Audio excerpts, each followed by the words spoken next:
দেখবেন একটা মৌলবি বেরিয়েছে, ওর নাম নিলে তো স্টেজে নাম নেওয়াটাও ঠিক হবে না, কোথাও মাজবুরিতে নিয়ে আলাদা ব্যাপার।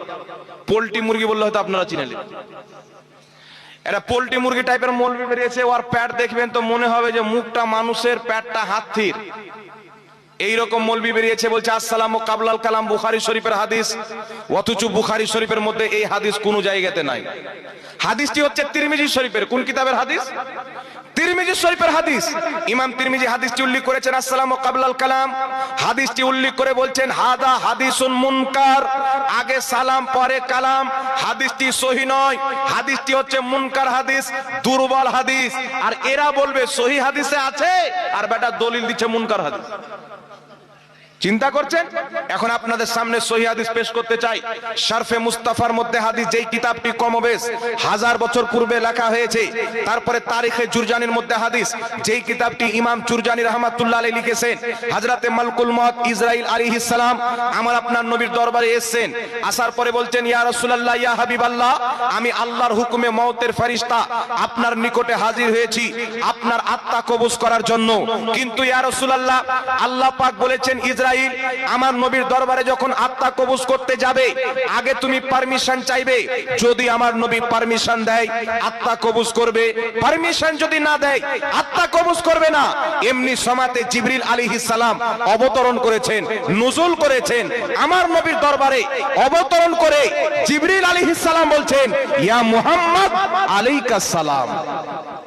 আর জোরে বলেন না সুবহানাল্লাহ। সুবহানাল্লাহ।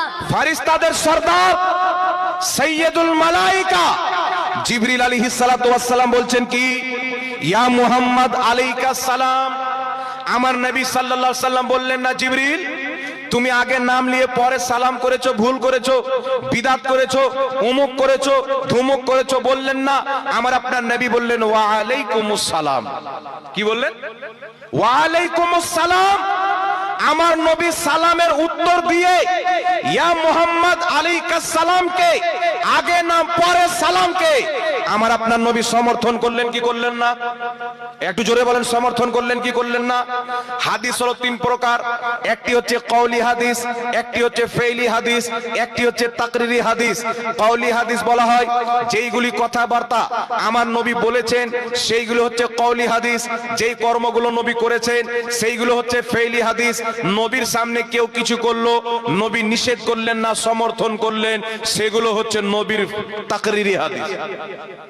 আর নবীর তাকরিরি হাদিস দ্বারা প্রমাণ, জিবরিল বললেন ইয়া মুহাম্মদ আলাইকাস সালাম, আরেক জায়গাতে আছে ইয়া আহমদ আলাইকাস সালাম। আমার আপনার নবী উত্তর দিয়ে নিজের তাকরিরি হাদিস বানিয়ে নিলেন, আর কিয়ামত পর্যন্ত সুন্নাত বানিয়ে দিলেন।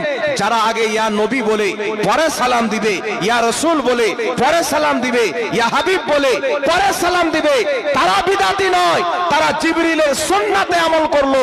যারা একে বিদআত বলবে তারা নিজেই বিদআত করলো। কথা বুঝতে পারছেন বাবা?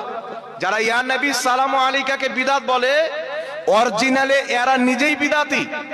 আর যারা আগে নবীর নাম নিয়ে পরে সালাম করে, এরা বিদআতি নয়, এরা হচ্ছে সুন্নাতি। একটু জোরে বলতে হবে সুবহানাল্লাহ।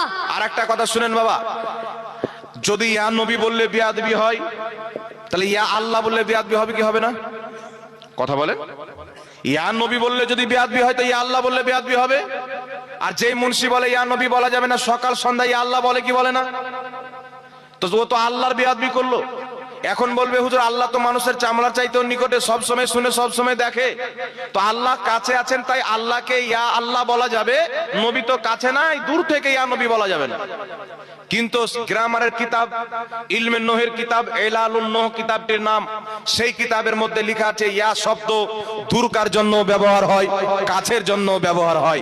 সুতরাং কিয়ামতের সকাল পর্যন্ত ইয়া নবী সালামু আলাইকা পাঠ করা জায়েজ আছে, বরং নবীর প্রতি সালাম হবে। একে যারা বিদআতি বলবে তাদের 14 গোষ্ঠী বিদআতি।